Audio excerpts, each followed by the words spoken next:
Alors, je ne vais pas vous montrer tout ce que je voulais vous montrer, mais simplement pour essayer de brosser le décor, cette crise de la biodiversité, bien sûr, il faut la replacer dans une dimension historique. Ce qu'a dit Pierre-Henri, c'est que les extinctions, c'est le moteur de l'évolution, et c'est grâce aux extinctions que, de toute façon, on est là, d'une certaine manière. Maintenant, la question qui est posée actuellement, c'est la vitesse de ces extinctions. Et est-ce que cette vitesse ne pose pas un problème par rapport à la capacité de diversification? Et ça, ce n'est pas une question nouvelle, parce qu'elle a interpellé les chercheurs il y a plus de 25 ans. Cet appel, qui est tout récent, je ne sais pas si ça a été pas mal médiatisé, ce qui est sorti en novembre de l'année dernière, les 15 000 qui alertaient sur eh bien, les dangers, mais les dangers, et qui alertaient parce que ces dangers relatifs à la biodiversité, mais pas que, pollution et climat, cet appel-là, il n'est pas nouveau. Il y a 25 ans, il y avait eu un précédent appel.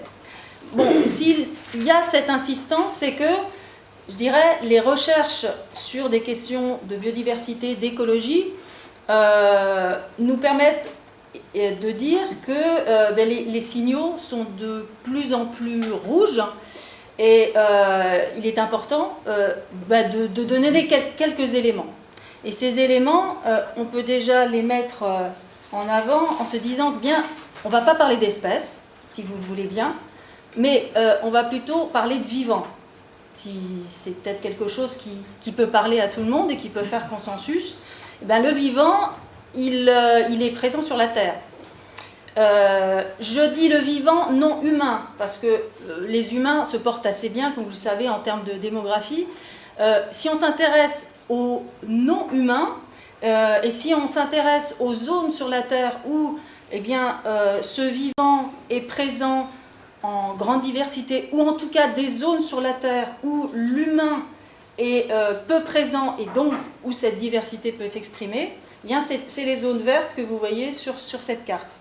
C'est-à-dire, vous l'avez tous identifié, les déserts froids et les déserts chauds. Et puis après, il y a tout un gradient de rose qui est le niveau d'anthropisation des milieux. Quand c'est rose clair, ben, c'est des prairies, jusqu'au rose foncé où c'est de l'agriculture intensive, ou rose très très foncé où là il n'y a plus de vivant, mis à part l'humain, c'est-à-dire les zones urbaines. Donc déjà, 25% de la Terre est dédié à du vivant qu'on pourrait dire, on pourra revenir sur cette notion-là, sauvage. Alors quand on creuse un peu plus et qu'on s'intéresse à comment se porte ce vivant dans ces zones où les humains sont moins présents, eh bien on s'aperçoit que même dans ces zones protégées, eh bien ces zones sont mitées, et vous voyez qu'en 20 ans, un dixième de ces espaces, entre guillemets, sauvages, préservés, eh bien, ont disparu. Alors, éléments de la crise actuelle, je vais vous les donner, et puis après on va essayer de réfléchir à quelles sont les causes. Vous vous doutez bien que si je vous ai parlé d'humains, non-humains, et je ne sais pas, moi qui vais vous l'apprendre, une grande part, sinon la quasi-part de cette crise actuelle, qui est là, pourquoi je dis actuelle, on parlait d'évolution dans des temps très longs. La question qui est posée à l'heure actuelle, c'est la question des temps courts à laquelle cette érosion de biodiversité intervient. Donc, je vais vous montrer ça sous forme de quelques diapositives qui sont issues des travaux qui sont de plus en plus documentés. Et donc, vous verrez, c'est des publications qui sont, somme toute, assez récentes. Donc, les différents éléments de cette crise, et là, on ne parle pas d'espèces, on parle d'effondrement d'abondance, c'est-à-dire des effectifs de population. Alors, évidemment, des populations d'espèces. Mais ce qu'on regarde, et c'est l'intérêt de ce suivi sur plusieurs années, c'est de regarder l'évolution de cette biodiversité. Et là, ce qu'on s'aperçoit, c'est que sur des temps très courts, le schéma en haut à gauche, c'est de 1970 à nos jours, avec un indice qui a été développé par le WWF à partir des données scientifiques, c'est l'indice Planète Vivante, qui est de 1, de manière arbitraire, en 1970, et ils ont été regarder la valeur de cet indice jusqu'à 2014, et on voit qu'on a une baisse de 58% des abondances de ces populations. Donc, il y a un article encore plus récent qui mentionne ça. Autre élément de la crise, c'est ce qu'on appelle l'homogénéisation biotique.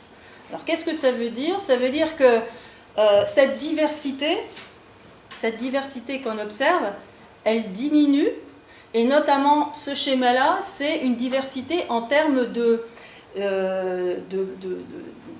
capacité des oiseaux à vivre dans tel ou tel habitat. Il y a des oiseaux qui sont plus vivent dans des habitats forestiers, d'autres dans des habitats de type plutôt campagne, d'autres plutôt ville, etc. Et ce qu'on observe, c'est que plus ça va, plus on trouve d'espèces qui sont généralistes, c'est-à-dire des espèces qui arrivent à se maintenir dans tous ces milieux.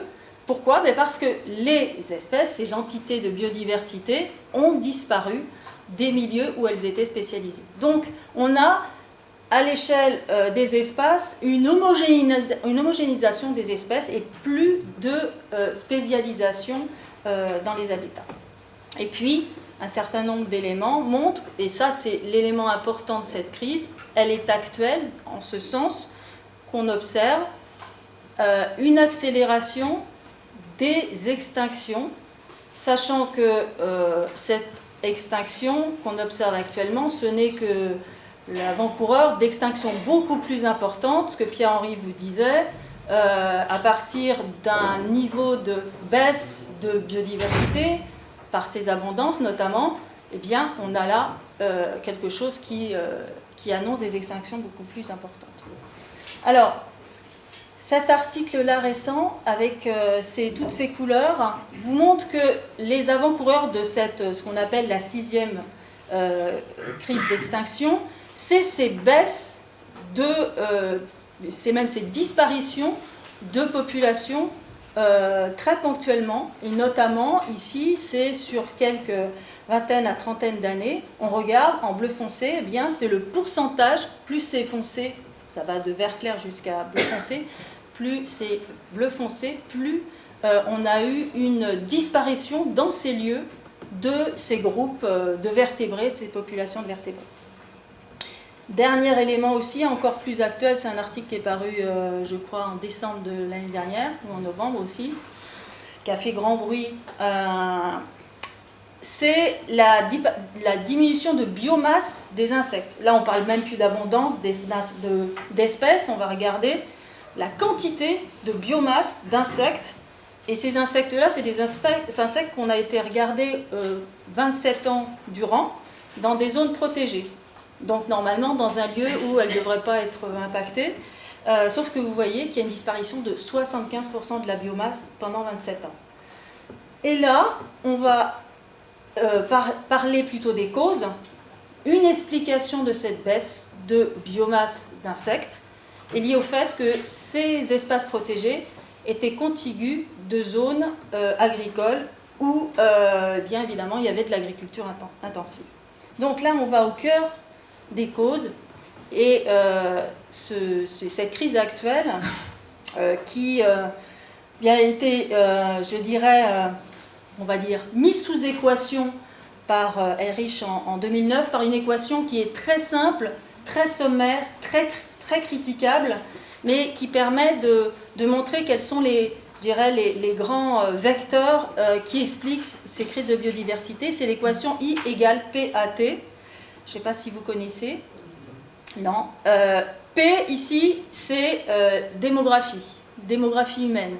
A, c'est en anglais affluence, c'est-à-dire la consommation par habitant. Et T, c'est les technologies qui transforment le vivant. Et donc, I, l'impact, est fonction de ces trois entités.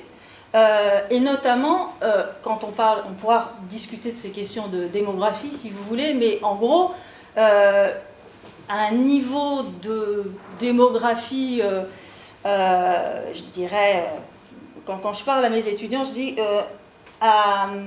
entre ma naissance et actuellement, sachez que, ça parle quand même, la population humaine a simplement doublé sur la Terre. Ça parle. Donc on se dit que ça peut potentiellement, on parlait de l'espace laissé à la biodiversité ou au non-humain, ça a forcément un lien quelque part, mais c'est pas seulement ça qu'il faut voir, c'est la consommation de chaque habitant et aussi la manière dont il utilise les ressources biologiques. Et donc, quand on a cette équation-là et qu'on regarde plus attentivement, le facteur principal d'érosion de la biodiversité, on l'a vu avec le schéma tout à l'heure, c'est la perte des habitats, c'est leur fragmentation, et notamment parce qu'une grande part de l'espace est convertie en zone agricole, avec aussi des impacts, notamment des impacts en termes de pollution et d'utilisation de pesticides, on l'a vu avec les insectes. Surexploitation des ressources biologiques, introduction d'espèces invasives, vous voyez les pourcentages, c'est toujours un peu, c'est simplement indicatif, et puis les changements climatiques. Et je vous montre ce schéma-là, j'ai encore un petit peu de temps, un tout petit peu de temps.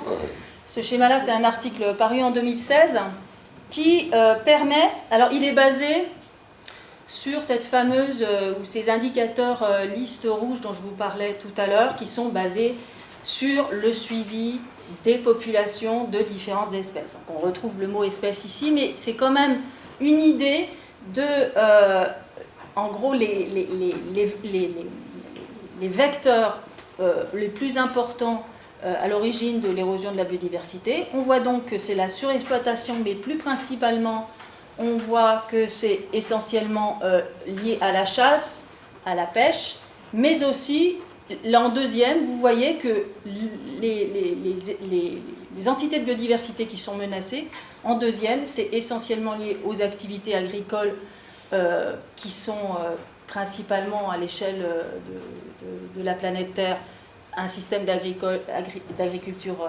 conventionnelle ou intensive, le développement urbain, etc., etc. Alors, je passe après parce que là, c'est peut-être pas le plus important. Simplement pour vous dire que cette érosion et cette crise de la biodiversité, elle est en plus différente en termes d'impact selon les types d'habitats. Et je vous ai parlé tout à l'heure, 58% de baisse d'abondance. Sachez que dans les eaux douces, en termes de biodiversité, c'est près de 80%. Un peu plus dans les milieux tropicaux que quand on regarde tout sommet à l'échelle de la Terre terrestre, et marin un petit peu. Alors, je parle beaucoup de crise. On va parler dans la troisième étape, et je pourrai répondre à vos questions pour aller un petit peu plus loin. Peut-être que je vais finir avec une note un petit peu positive qui donne un élément de réponse, mais ce n'est qu'un petit élément de réponse, qui est que dans ce travail fait par le WWF, ils ont aussi rajouté un élément qui est en termes de zones qui, elles, ne connaissent moins de perte de biodiversité. Vous voyez le schéma du bas, on voit que ça baisse un petit peu, mais ça baisse un petit peu moins. Et vous savez dans quelle zone particulière on observe ce genre de choses? Ce sont dans les zones... oui Pour répondre à la question, j'aurais dit les zones urbaines, vu qu'il y a une faune qui s'est développée, ne serait-ce que, par exemple, les pigeons qui ont trouvé leur place pour se nourrir. Les zones urbaines ne sont pas identifiées actuellement comme... mais j'ai pas le résultat, mais effectivement, ça pourrait être à creuser. Non, c'est dans les zones d'espaces protégés.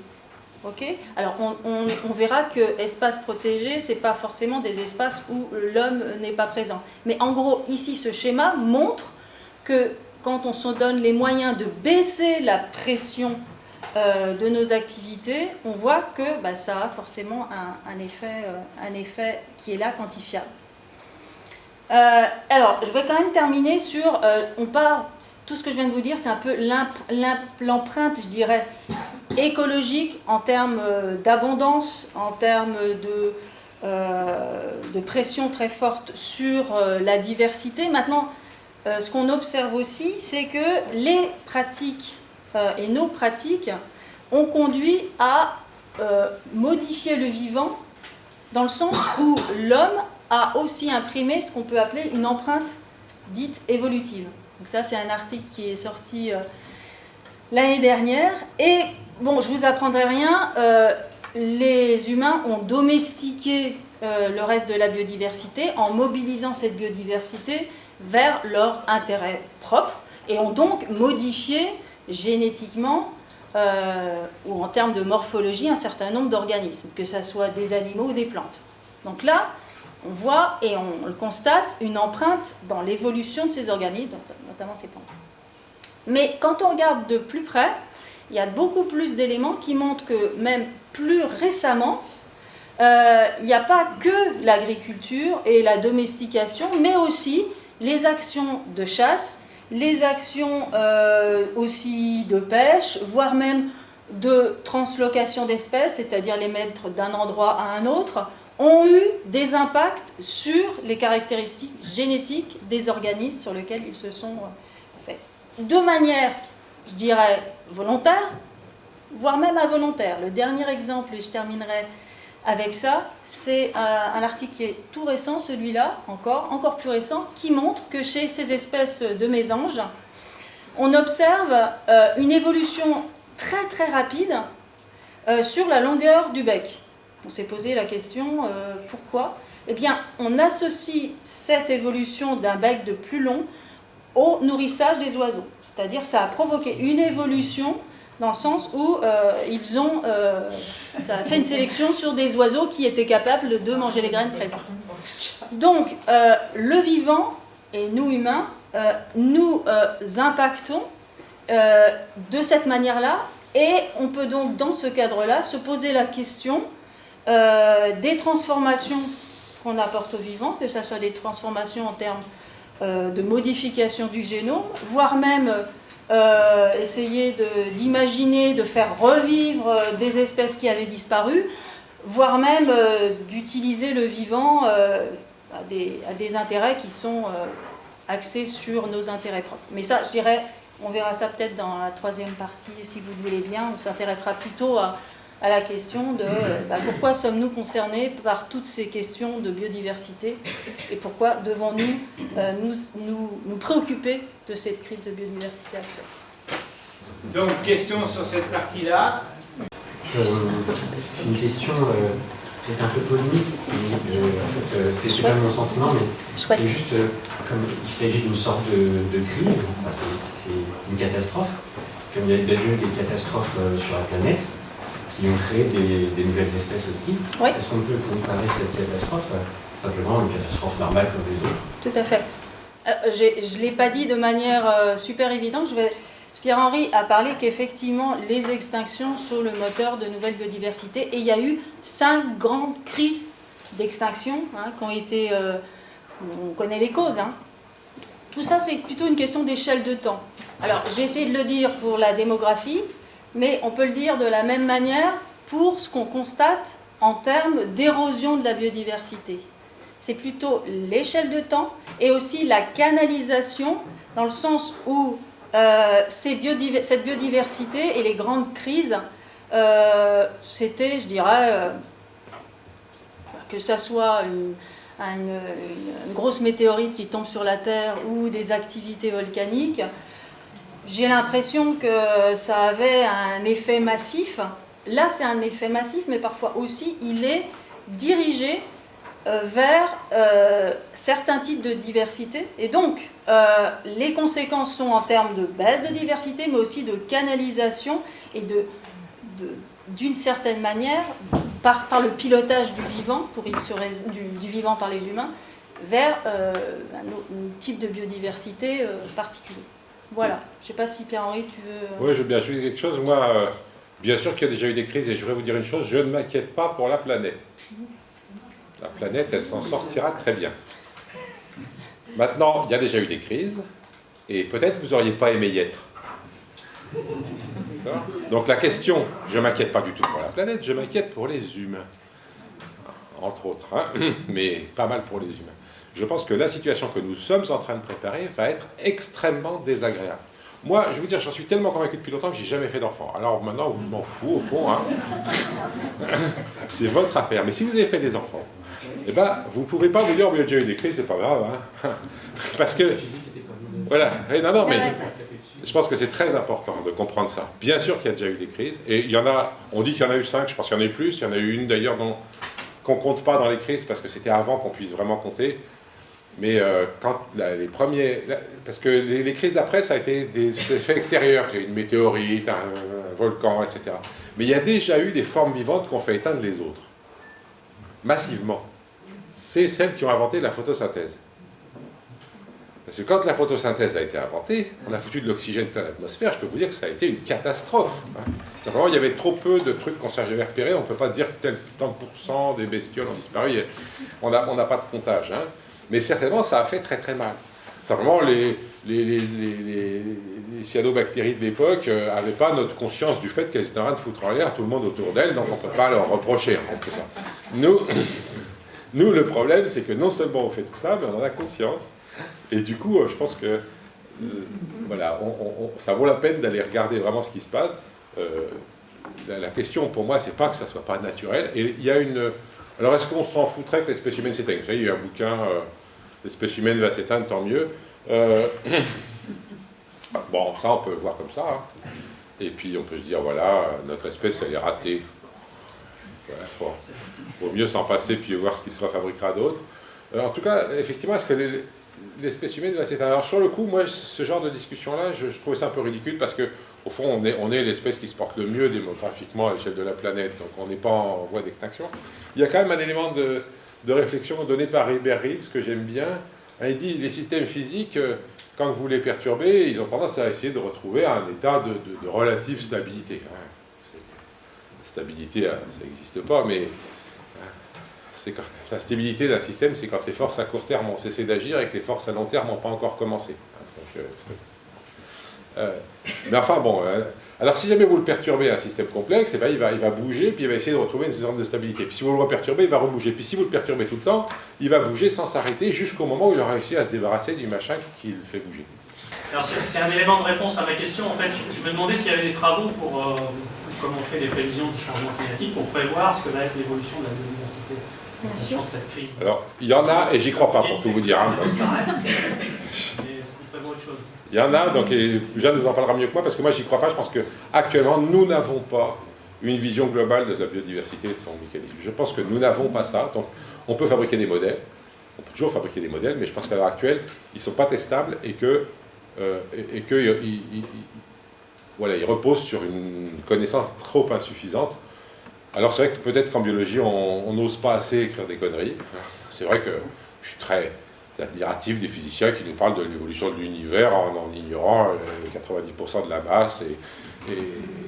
Et quand, au lieu de ralentir l'expansion, ça accélère, et rajoute un petit facteur et puis tout va bien.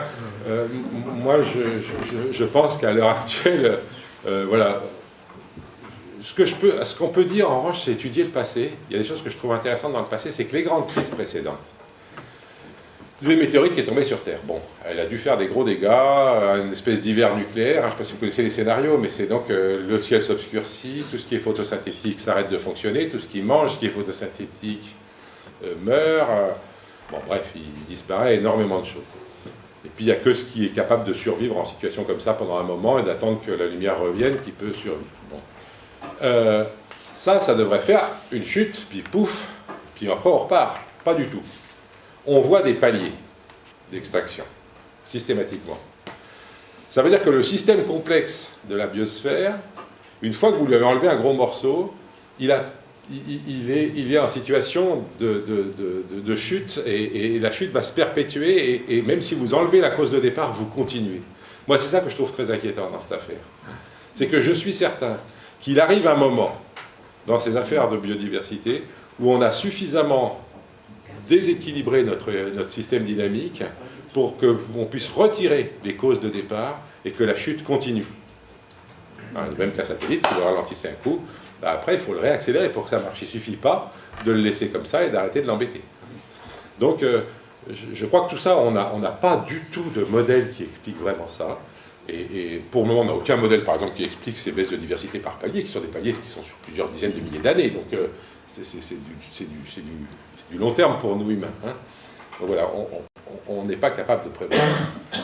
Alors, juste pour compléter pour les modèles, c'est sûr, bon, il y a un certain nombre de scénarios qui sont basés sur les données actuelles et notamment qui se basent sur ce qui peut, en termes de vitesse d'extinction, ce qu'on peut noter, mais ce que tu insistes sur le fait qu'on n'a pas assez de données.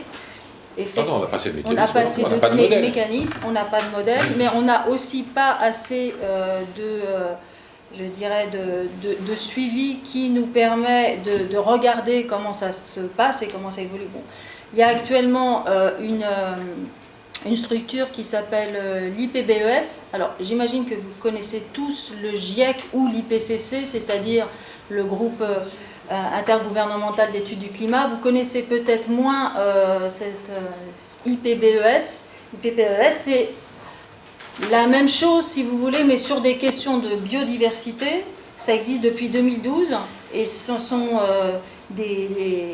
tout un corpus de chercheurs qui mettent ensemble leurs données pour essayer justement d'avoir des meilleurs, peaufiner les indicateurs, avoir une couverture globale pour pouvoir être à même aller de la même manière que les climatologues ont pu mettre ensemble leurs efforts pour avoir quelque chose qui leur permettait de mesurer le climat. Pour la biodiversité, on est bien d'accord, c'est beaucoup plus compliqué et plus vaste, mais l'idée, c'est de mettre ensemble leurs efforts pour améliorer à la fois les indicateurs, améliorer les données qui manquent, pour pouvoir construire et affiner les modèles qui, pour l'instant, ont des marges d'erreur encore plus considérables que ceux des climatologues. Ah non, voilà. mais attends, c'est pas encore plus considérable. Là, pour le coup, c'est... Si vous imaginiez la faiblesse des modèles qui servent actuellement à réfléchir, c'est affligeant quand même. Les modèles de base sur lesquels on peut travailler à l'heure actuelle, des modèles qui ont été fabriqués par Robert May il y a une quinzaine d'années, c'est des modèles dans lesquels vous mettez un ensemble d'espèces et puis vous mettez des interactions au hasard entre ces espèces. Au hasard, c'est-à-dire que soit elles s'entraident, soit elles se bouffent, soit elles sont en compétition, et vous mettez des interactions au hasard et vous regardez comment évolue ce système. Évidemment, vous trouvez des caractéristiques d'évolution de systèmes comme ça, mais qui pour moi ne vous disent rien sur l'évolution des systèmes vivants, parce que les interactions entre espèces dans un écosystème, elles ne sont pas du tout au hasard, bien entendu. Vous avez des producteurs primaires qui font de la photosynthèse, des machins qui mangent ça et qui éventuellement se mangent entre eux en plus, des machins qui mangent les précédents et qui éventuellement mangent aussi de la verdure, et puis vous avez des cadavres, des excréments avec des décomposeurs qui vont vous recycler ça, des cadavres qui se décomposent, et vous avez tout ce cycle-là, et il n'existe pas de modèle général de ça, même à l'échelle d'un écosystème. Donc c'est pour ça que les chercheurs sont... Alors à l'échelle de la biosphère, vous imaginez, pardon, à l'échelle de la biosphère, on n'a rien. Voilà, c'est clair. Il ne s'agit pas d'améliorer les modèles, il s'agirait déjà d'en faire. Allez-y. Oui, bien sûr. Bon, j'ai en fait deux questions. Une, c'est ce nouveau IB, je ne sais plus quoi, enfin bon, le système qui a derrière le même principe que le GIEC. Comme il est beaucoup moins connu et plus jeune, est-ce que dans les difficultés pour que ça marche, est-ce qu'on peut faire un cercle pas trop contesté de l'extérieur de qui sont les gens qui s'occupent de biodiversité et qui ont, au sens large, qui produisent des articles et dont on va tenir compte d'un certain nombre de ces articles en les analysant. C'est pas si simple de faire un cercle scientifique qui n'englobe pas des gens qu'il faut marginalement abaisser. Ça c'est un. Je pense que oui. C'est intéressant de savoir. C'est pas évident. Non, mais c'est l'objectif de l'IPBES qui est justement, en gros, qui a réuni... c'est en train de se construire. Tout à fait. Voilà. Ouais, enfin, non, mais je veux dire, c'est important, c'est pas facile, là, c'est pas niaca. Hein.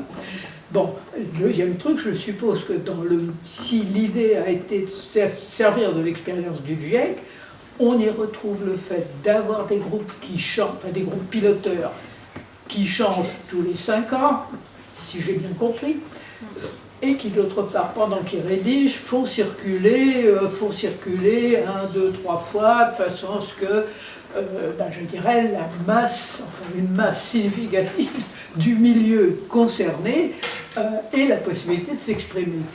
Bon, alors ça, de dire un peu, parce que c'est une question, elle m'intéresse beaucoup. Ouais. Alors, je ne connais pas le fonctionnement que vous dites, que vous précisez. Par contre, il y a quand même une différence par rapport au GIEC. Est-ce que c'est un avantage, un inconvénient? Je ne sais pas, mais il y a aussi des porteurs d'enjeux qui sont présents à l'IPBES. Notamment, pourquoi? Parce que la question du climat, c'est une question qui concerne tout le monde, parce qu'elle affecte tout le monde de la même manière. L'impact est différent, mais voilà. Les questions de biodiversité ne peuvent difficilement être vues de cette manière-là, et donc il y a besoin des compétences, mais aussi de la perception des acteurs sur l'évolution de cette biodiversité, sachant que le niveau de biodiversité, la façon dont elle est perçue, ressentie, est différente. Donc il y a des porteurs d'enjeux. Comme on l'a vu, l'IPBES est toute récente.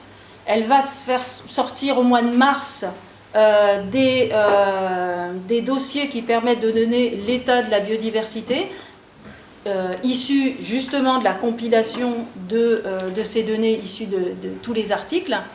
Voilà, donc je voulais juste vous dire que le fonctionnement n'est pas complètement identique, parce qu'on s'intéresse aussi à une question, je dirais, le climat c'est compliqué, les modèles sont compliqués. Quand on parle de biodiversité, on a vu que les modèles ne sont pas encore au point, qu'on n'a pas forcément, pour l'instant, les indicateurs, donc voilà ce que je pouvais dire à ce niveau. Bon, alors moi, bon, entre nous, là, on peut quand même parler franc. Moi, je voudrais vous dire que l'IPBES... vous voyez, Jeanne vous dit qu'elle ne sait pas exactement comment ça marche. Voilà. Moi non plus. Et ben moi, je vais vous dire que c'est quand même mauvais signe. Hein, parce que, d'autant que le représentant français pour l'IPBES, figurez-vous que c'est celui qui m'a succédé à la tête de l'ESE et donc le prédécesseur de Jeanne. Donc c'est quelqu'un qu'on connaît très très bien. Et malgré ça, on ne sait pas comment ça marche. Et d'ailleurs, tout ça s'est fait dans une opacité assez extraordinaire. L'IPBES a demandé que des représentants nationaux soient nommés par les États. Je me souviens que c'était au début juillet. Il fallait poser sa candidature dans les 3 semaines. Et puis, une fois que les candidatures ont été posées, on a tout d'un coup vu sortir le nom de Paul Ledley. On n'a jamais su qui avait décidé, on n'a jamais su comment, etc. Donc, moi, je ne me plains pas parce que c'était Paul et que je l'aime bien, mais n'empêche que j'aime pas que ça se passe comme ça. Alors, je pense que ce n'est pas une bonne idée. Que depuis, on n'a quasiment rien vu venir de l'IPBES, de la communauté. Vous demandez si jamais il y a une communauté identifiée, je n'en sais rien. Ils nous ont jamais sorti une liste des gens qu'ils considéraient comme des spécialistes. Si on veut que la population... Exactement. Donc actuellement, ça ressemble à un petit groupe de gens qui grenouillent dans leur coin et qui ne s'occupent pas des autres. Alors, j'espère qu'ils vont changer. Mais pour le moment... Mais je m'en fous des rapports. Je voudrais qu'ils concernent la communauté. D'accord. Il y a des gens qui écrivent des rapports, il y en a plein. Hein, ça, vas-y Bernard. Dans le cas du GIEC, il y a sous l'ombrelle, en gros, des Nations Unies, puisqu'il y a l'IXU et puis l'OMM qui sont les plus forts. Je veux dire, il y a des organisations venant des Nations Unies qui sont en principe des tutelles de cet organisme, c'est-à-dire qu'il les empêche un peu de faire n'importe quoi. Vous voyez, dans quoi, au départ, moi j'ai assisté au départ de l'IPCC, il y a eu les mêmes genres de problèmes que... Non, je pense que c'est... Il y a eu des gens qui ont été nommés, on se demandait pourquoi, et puis progressivement les choses se sont... espérons que ça va faire pareil. Ça a été créé en 88. Voilà, c'est ça le truc, c'est qu'il va falloir attendre peut-être 20 ans, quoi. Mais est-ce qu'il y a une tutelle, quelle est la tutelle de l'IPBES? Tu veux dire une tutelle? Je veux dire... Menu, Oui. Parce que... On va demander à Paul Ledley, il pourra préciser. demandez, faites un truc d'Alembert avec Paul Ledley là-dessus. Voilà. À Rio, en 92, il y a eu La deuxième question qui a rien à voir avec ça. sur le changement climatique. Il y en a eu une sur la biodiversité, je crois. Et une sur la forêt. En Donc, fait, est-ce que c'est issu de cette... alors, Non, pas vraiment. en fait, il y a la... Pas directement. Il y a effectivement la CDB. La CDB, Convention pour la elle a vu diversité le jour. biologique. Enfin, pas la Convention pour la diversité biologique. Ouais, la Convention pour la diversité biologique a vu le jour en 92 avec justement tout ce qui était la Convention cadre des Nations Unies sur les changements climatiques, et puis aussi ce que tu dis, la forêt, c'est la Convention pour la lutte contre la désertification. En fait, c'était les trois conventions. Donc, c'est la CDB, la Convention pour la diversité biologique. L'IPBES vient en appui des délibérations de la CDB et des autres accords pour la préservation. Et c'est vrai que, bon, il faudra demander à Paul, je pense, enfin, à mon avis, ce n'est pas une émanation, c'est quelque chose qui est, d'une certaine manière, il se réfère aux conclusions de la CDB, mais il vient plutôt en appui aux délibérations de la Convention pour la diversité biologique. Tu avais une deuxième question? Oui, j'avais une deuxième question, mais pas du tout là-dessus. Je ne sais pas. Bon, alors la deuxième question, c'est dans les causes de l'appauvrissement de la biodiversité, il est clair qu'il y en a au moins une qui saute aux yeux, qui est la disparition des habitats, enfin en quantité. Alors j'imagine bien que ça ne revient pas au même pour tous les types d'espèces selon leurs caractéristiques, hein, bon, mais est-ce qu'on a déjà maintenant quand même une vue relativement étudiée, disons, est-ce qu'il faut mieux des grands espaces, peu de zones où on peut préserver, donner des conditions correctes pour la même surface, hein, que des petits, etc. Est-ce que la stratégie, disons, pour essayer de combattre la perte de surface, bon, est-ce que on essaye comme ça, ou bien on a quand même quelques bonnes raisons de faire de telle façon et pas de telle autre? Bon, là, on rentre dans le troisième volet, donc je ne sais pas si... On y répondra. On discutera. On se garde cette Ça va question. dans le même sens, enfin, par rapport, parce que moi je reprenais ce que tu disais, on a une extinction par palier, et en fait on peut se poser la question de finalement si on n'est pas rentré dans des phénomènes où on a tellement perturbé cet équilibre dynamique qu'on a déclenché des phénomènes, on peut retirer les causes, et le problème c'est qu'à ce moment-là c'est foutu et c'est même pas la peine d'essayer de faire quelque chose, quoi. Enfin bref, donc c'est un discours qui peut être très alarmiste et qui peut être complètement démobilisateur.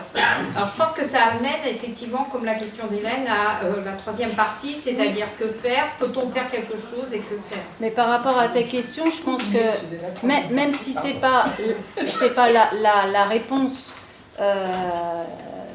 généralisée, mais quand même ce que j'ai pu montrer en termes d'efficacité de préservation des espaces sauvages, on montre que malgré les pressions externes, c'est efficace. Maintenant, c'est efficace. Il y avait deux aspects un peu contradictoires, parce que au début, tu as montré des résultats où effectivement dans un espèce protégée, mal à cause de l'environnement agricole qui finalement c'est pas étanche, ces espèces protégées, donc on a une masse. Oui. Donc selon les indices qu'on prend, d'accord, on a des résultats qui sont assez différents. Mais je vais prendre un autre exemple. Qui peut-être qu'on abordera les choses de manière plus globale tout à l'heure. Et on va lier la question du climat à la question de la biodiversité, là, justement. Et notamment, ce que vous savez, c'est qu'avec l'élévation du CO2, on a un impact notamment aussi dans les espaces maritimes où à la fois l'augmentation du CO2 et l'élévation de la température conduit à une disparition des récifs coralliens. Okay, pour deux effets différents, compte tenu de l'élévation du CO2, et ça se retrouve dans les mers, et ils ont une incapacité de construire voilà, leur structure, et puis aussi, compte tenu de l'élévation de la température, tout ce qui est vivant en eux s'en va, et on a ces fameux récifs blancs. Bien, ce qu'on a observé, c'est que dans les zones maritimes protégées, quand on compare l'évolution de ces zones ou ces baisses de survie de ces récifs coralliens, on voit qu'on a une stabilisation. Alors, ça ne veut certainement pas dire qu'il y a moins de CO2 dans ces zones-là, étant donné que c'est quelque chose de général. Par contre, ce que ça veut dire, c'est qu'on baisse la pression des autres sources de perturbation que sont la pêche, le tourisme, et en gros, on parlera, je dirais, des questions de fond après, parce que ça, c'est, je dirais, mettre un sparadrap sur une jambe de bois. Mais ce qu'on voit, c'est que faire baisser la pression dans certaines zones, qu'on peut appeler zones protégées, qui ne sont pas forcément des zones dédiées qu'à ça, mais on peut imaginer qu'aussi, et on y reviendra, dans nos zones anthropisées, on peut aussi faire baisser la pression sur la biodiversité, eh bien, on laisse le temps à ces espèces coralliennes de s'adapter à ces autres sources de perturbations qui sont plus difficilement maîtrisables, que sont l'élévation du CO2. Donc, tout ça, c'est une question de temps et d'évolution. Si on laisse la biodiversité laisse le temps de s'adapter en baissant la pression, à ce moment-là, on peut avoir ce maintien de la biodiversité. Bon. Mais moi, je voudrais répondre sur la question de la démobilisation. C'est quelque chose dont je me suis pas mal préoccupé, d'autant que j'ai souvent l'occasion de discuter avec Hervé Le Treut, qui a été beaucoup traumatisé sur ce plan-là par le fait qu'en étant catastrophiste avec le climat, ils ont l'impression, il avait l'impression de la culpabilité terrible de se dire c'est à cause de moi si jamais Allègre est devenu une star. Parce que les gens devant cette catastrophe annoncée préfèrent écouter n'importe quelle sirène qui leur vend du rêve plutôt que de... Et en fait, moi, ma réflexion sur ce sujet, ça a été de me dire qu'on vit dans une époque de com et que j'en ai marre. Voilà. Nous, on est des scientifiques. Il y a des trucs qu'on sait, des trucs qu'on ne sait pas. Eh ben, on dit ce qu'on sait, on dit ce qu'on ne sait pas, c'est important, et puis aux gens de se démerder. Mais moi, je ne suis pas un communicant, et je ne suis pas quelqu'un qui va doser. Non, la preuve que non. Je ne suis pas un communicant, je ne dose pas mes effets en fonction des effets que je vais avoir des gens. Voilà, ben oui, mais la com, c'est ça. Hein. C'est de regarder, de surveiller son langage, de donner les éléments de langage qui permettent de manipuler les gens de façon à ce qu'ils fassent ce qu'on veut. Moi, si jamais les gens ne s'occupent pas de biodiversité, tant pis pour eux, ce n'est pas mon problème. Mais mon problème, c'est qu'en tant que scientifique, j'ai des choses à leur dire, et que si jamais ça les angoisse, tant pis. Mais je ne suis pas pour leur raconter des histoires gentilles de manière à éviter de les angoisser, de façon à ce qu'ils ne se démobilisent pas. Voilà. Donc, ceci dit, par rapport à ce que tu disais, il y a quand même une chose qu'il faut signaler, c'est que certes, les extinctions massives se sont faites par paliers avant, mais que ces extinctions massives ne sont jamais arrivées à zéro. Il ne faut pas l'oublier quand même, sinon on ne serait pas là. Hein. Donc, il y a un moment où ça s'arrête tout seul. Ce qu'on peut essayer de faire, c'est que ça s'arrête le plus haut possible. Hein. Voilà. Et donc, je ne sais pas exactement quelle dynamique on a mise en œuvre et qu'est-ce qu'on arrivera à arrêter en changeant les choses. En tout cas, une chose est sûre, c'est que si jamais on rebooste la dynamique des systèmes, et je pense, je parlais d'équilibre dynamique, c'est clair que les extinctions sont devenues beaucoup trop importantes, mais aussi, comme le disait Jeanne à l'instant, l'élément essentiel, c'est aussi la capacité d'évolution des systèmes. Donc il ne suffit pas de dire il faut éviter les extinctions, il faut aussi dire il faut redonner de la dynamique évolutive à nos systèmes. Et ça, la dynamique évolutive, on l'a supprimée en fractionnant les habitats, par exemple, de façon très importante. Il n'y a qu'à voir... Ici, vous avez, si vous regardez les forêts de l'Île-de-France, c'est extraordinaire. Hein. Il y a zéro communication entre ces différentes forêts. Moi, j'habite dans le nord de l'Île-de-France, c'est pour ça que j'en ai marre de venir à Orsay quand il pleut, c'est loin. Mais j'habite à côté de la forêt de l'Isle-Adam et de la forêt de Montmorency. Il y a 2 kilomètres entre ces forêts. Il n'y a pas un corridor. Il n'y a rien qui permette aux animaux de passer de l'une à l'autre. On n'a pas réussi à acheter 2 kilomètres de champs pour mettre... c'est quand même terrible. Alors, le seul succès qu'on a eu sur ce plan-là, ça a été de mettre en place les trams vertes et bleues. Les trams vertes et bleues, donc c'est un effet du Grenelle de l'environnement. L'idée étant de travailler sur le foncier pour remettre en connexion les écosystèmes. Si on veut redonner de la dynamique, c'est la première chose à faire. Et la deuxième chose, et je pense que ça va être un élément important de la troisième partie, c'est que je pense qu'il est totalement illusoire de dire qu'on va s'occuper de la biodiversité dans les zones sauvages et puis qu'on va laisser l'agriculture continuer à foutre la merde sur 90% de la surface. C'est-à-dire que la biodiversité, ça doit être aussi sur les terres agricoles.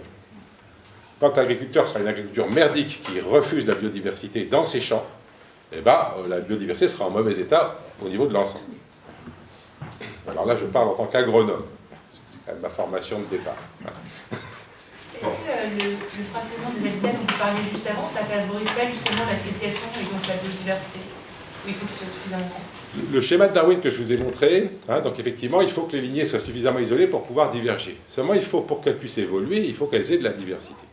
Si jamais chaque élément perd sa diversité parce que c'est des isolats trop petits, eh ben, le résultat, c'est que peut-être que vous fabriquerez quelques lignées qui vont réussir à donner des espèces, mais le plus souvent, ce que vous arriverez, c'est des extinctions locales. Donc, il faut de la diversité dans chaque branche pour que chaque branche puisse avancer. Et ça me permet de rebondir sur votre question, sur quels sont les éléments et les théories qui nous permettent de nous guider sur qu'est-ce qu'il faut mettre en place. Notamment sur cette question, il y a la théorie des métapopulations qui a été développée. Bon, c'est pas l'objet ici de vous expliquer ce que c'est, mais il y a aussi la théorie de la biogéographie insulaire, il y a pas mal de connaissances à la fois en écologie des populations, en génétique des populations, qui nous permettent de nous guider, sachant que, effectivement, et c'était la première ligne du texte des 15 000 scientifiques dont je vous ai parlé tout à l'heure, qu'est-ce qu'il faut promouvoir? Eh bien, il faut privilégier la mise en place de ces connexions d'espace pour essayer de... C'est une des premières choses qu'ils mettaient en avant. Et on va voir que c'est pas ça qui est... Tu dis ils, t'étais pas dedans? Ils m'ont pas contacté. Bon, j'étais dedans, moi j'étais même dans celui d'avant. Hein, mais par contre, il y avait la possibilité de dire qu'on était d'accord et de s'inscrire, donc je l'ai fait, mais après. Ouais, mais c'est pas grave. Le tout, c'est d'être solidaire et que ça est passé. Donc, voilà, donc c'est vrai, la connexion. Maintenant, effectivement, là, on a peut-être beaucoup parlé, ou j'ai beaucoup parlé des espaces protégés. C'est une partie des possibilités de préservation de la biodiversité. On a vu que ça marchait, que c'était effectif, mais évidemment, ce n'est pas suffisant. C'est ce que les Américains appellent ces espaces sauvages, la wilderness.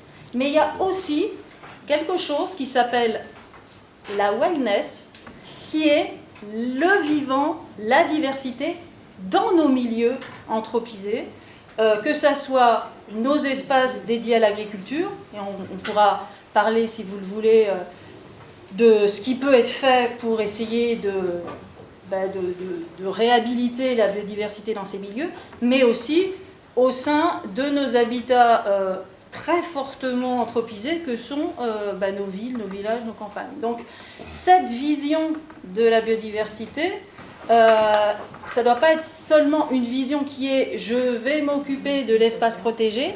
Ça ne veut pas dire qu'il ne faut pas continuer cette politique de préservation. Et il y a, on peut l'appeler comme on veut, peut-être un intégriste de la biodiversité, qui est Wilson, qui dit qu'il faut même la moitié de la surface du globe qui soit dédiée à la biodiversité pour permettre justement à cette dynamique de se mettre en place. Donc ça ne veut pas dire qu'il faut lâcher là-dessus. Moi je pense que c'est important et on pourra disserter et échanger avec vous pour savoir pourquoi c'est important.